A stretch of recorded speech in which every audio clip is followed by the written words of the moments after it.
राना साहब, फैसल करीम कुंडी साहब ने ये कहा कि मियां साहब ने अपना बयानिया जो बदला है हमसे बाद में गिला ना करें। खुर्शीद शाह साहब ने हाथ जोड़ लिए, उन्होंने ये कहा कि हमसे गलती हो गई कि 16 माह आपके साथ रहे। साथ ही साथ पाकिस्तान पीपल्स पार्टी और भी बहुत से गिले कर रही है कि एक मुजरिम को प्रोटोकॉल दिया जा रहा है। इस बारे में आप क्या राय रखते हैं? मियां साहब की जरदारी साहब से मुलाकात होगी तो ये सारी बयानबाजी खत्म होगी या मुलाकात का कोई इम्कान ही नहीं? नहीं, देखें, जो सियासतदान होते हैं, स्पेशली मियां साहब का जो मिजाज है या मियां साहब की जो सियासत है, वो तो बड़ी इन लोगों के साथ हमेशा उन्होंने बातचीत करने को तरजीह दी और वो करेंगे भी। इसमें कोई दूसरी राय नहीं। वो आए हैं और इन सब के साथ रब्ता वो होगा उनका, जितने भी हमारे पॉलिटिकल लीडर्स हैं, पार्टीज के हेड्स हैं। लेकिन जो वो आजकल बात कर रहे हैं पीपल्स पार्टी वाले, मैं समझता हूँ इलेक्शन का टाइम है, तो इलेक्शन के टाइम पे उन्होंने एक स्टांस लेना था, एक पॉलिटिकल साइड लेनी थी। तो वो समझते हैं कि शायद 16 महीने में कुछ लोगों को खिले गुजारियां, महंगाई लगी, कुछ मामला इस तरह के थे, तो लोगों का बहुत ज्यादा शिकवा गिला गुजारी थी, तो उससे वो बचने की कोशिश कर रहे हैं। अब वो समझते हैं लोग जो हैं वो बेवकूफ हैं, ये शौगर नहीं है। जो सबसे ज्यादा मजे लूटे वो तो 16 महीने की हुकूमत में इन्होंने लूटे हैं। सबसे अच्छी मिनिस्ट्री दी, सबसे ज्यादा। और शहबाज साहब तो मेरा स्वाय मेहनत के या भाग दौड़ के या पाकिस्तान को उस क्राइसिस से निकालने में, जिसमें डिफॉल्ट का वो एक खतरा था, रेड लाइन बिल्कुल सामने, तो वो लगे हुए थे। लेकिन बाकी बात करना, आपको याद होगा कि ये पीपल्स पार्टी वाले थे जो कहते थे कि हमने आज तक इस किस्म का प्राइम मिनिस्टर नहीं अच्छा देखा, शहबाज साहब की तरह का। हमने बड़े प्राइम मिनिस्टर से काम किया है। ये जी बिल्कुल, मैंने वो बिलावल भुट्टो साहब की तकरीर का जिक्र किया, वो तो कहते थे आप पीपल्स पार्टी के वज़ीर आज़म खुर्शीशा और नरीद कमर वगैरह वगैरह वगैरह। तो मेरा ख्याल है अब इस किस्म की बात नहीं करनी चाहिए। बाकी उनका पॉलिटिकल एक मंशूर है, मोटिव है, वो लेके चलें और अपनी सियासत करें। यार राना साहब, क्या आने वाले वक्त में दोबारा कोई 12 रुकनी, 14 रुकनी या 11 रुकनी, 8 रुकनी इत्तेहाद बनता नजर आ रहा है आपका? देखिए, मैं जाती तौर पे भी और पार्टी में भी ये सोच पाई जाती है कि हमें अपने अकेले पार्टी, हमारी सबसे बड़ी पार्टी है पाकिस्तान में, और इंशाल्लाह पहले भी आपने देखा हम अपोजिशन में 2018 के इलेक्शन में इतना बुरा इलेक्शन था वो तांदरी के हिसाब से, या जिस तरह वो वहाँ पे इंटरफेरेंस हुई मुख्तलिफ हवालों से, मुख्तलिफ जगहों से, तो उसके बावजूद हम पंजाब में जीते। और फिर भी हमारी उसमें कोई 100 के करीब सीटें थी नेशनल असम्बली में।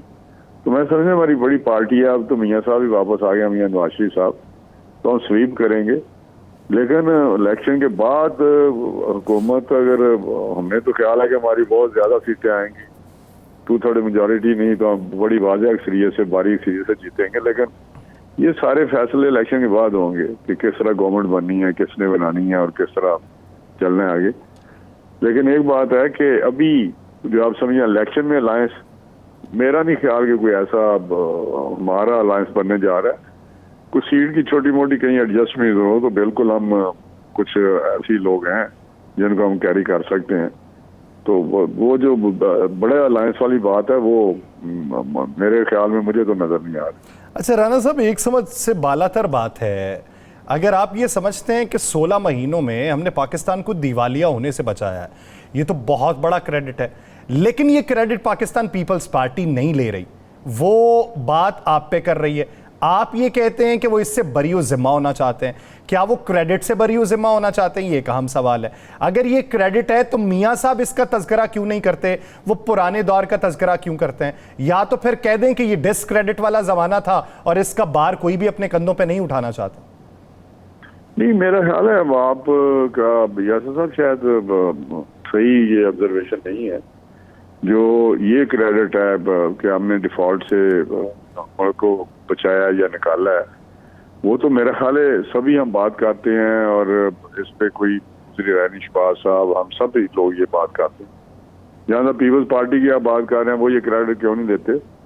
तो मेरा ख्याल है वो शायद उनके पास ये शोभा नहीं था कि वो इसको करते। लेकिन उसमें हमने तो बात की थी, शहबाज साहब ने भी, कि उसमें काफ़ी सारा रोल था बिलावल भुट्टो का भी, कि फॉरेन मिनिस्टर था और बाहर उन्होंने काफ़ी इस पे भी उन्होंने काफ़ी शामिल की थी। तो मैं समझता हूँ कि शायद वो दूसरा जो क्रिटिसिज्म आ रहा है कि जी महंगाई हो गई और बहुत लोगों के आम आदमी पे बोझ पड़ा, उससे शायद वो थोड़ा सा, क्योंकि कॉमन आदमी की बात है तो उससे शायद वो निकलने की कोशिश करते हैं। लेकिन मैं समझता हूँ कि ये इस बात को बहुत पीछे ये बातें चली गई। अभी तो मेरा इलेक्शन की आमद है, तो हमें तो ये देखना है कि जो हम इस वक्त क्राइसिस मुल्क में है, जो पॉलिटिकल स्टेबिलिटी आनी, वो किस तरह आनी है, किस तरह इलेक्शन को लेके आगे चलें और एक अच्छा इलेक्शन हो जाए जिससे मुल्क जो है वो आगे बढ़े। तो ये कहना कि जी वो 16 महीने में ये हुआ फलां हुआ, अब वो मेरा हाल दैट इज नो पास्ट, और उसको हर बंदा जानता है, कोई आम आदमी भी जानता है, उसको बहुत वो चीज़ें पीछे चली गई। राणा साहब, क्या इस्तेहकाम पाकिस्तान पार्टी आप ही की पार्टी है? बिल्कुल नहीं हमारी पार्टी। मेरा हाल जितनी वो इस वक्त हम पे तनकीद कर रहे हैं तो आपने देखा नहीं, तनकीद कर रहे होते तो ओन चौधरी साहब आपको लेने जाते हैं, का डब्बा देने गए थे और हेलीकॉप्टर भी आपको मिलता ओन है। चौधरी का देखे, ओन चौधरी कैबिनेट में उधर बैठे रहे हैं और मैं उस पर क्या तबसरा कर सकता हूँ कि उनका कोई शायद जाती तल्लक भी हो, जो मुझे तो नहीं पता। लेकिन जो वो आज प्रेस कॉन्फ्रेंस करते हैं या जो उनकी सेक्रेटरी इंफॉर्मेशन बातें करती हैं, मेरा इससे ज्यादा तो शायद पीटीआई वाले भी नहीं कर रहे। जो आप बात कर रहे हैं, मियां साहब आए, उनको रिलीफ मिल रहा है, उनको साफ मिल रहा है। उन्हें पीटीआई की जैली जमात समझ ले फिर? नहीं है ही वो पीटीआई वाले हैं, हमने को नहीं पता कि वो कौन लोग हैं। आपको एक एक चेहरा नहीं नजर आ रहा, मुझे बताएं ना। हद हो गई राणा साहब, क्या ये जितने सामने लोग बैठे होते हैं वो पीटीआई से हैं या किसी और पार्टी से हैं? तो वो पीटीआई में आने से पहले कहां से थे जी? पीटीआई में आने से पहले कहां से थे?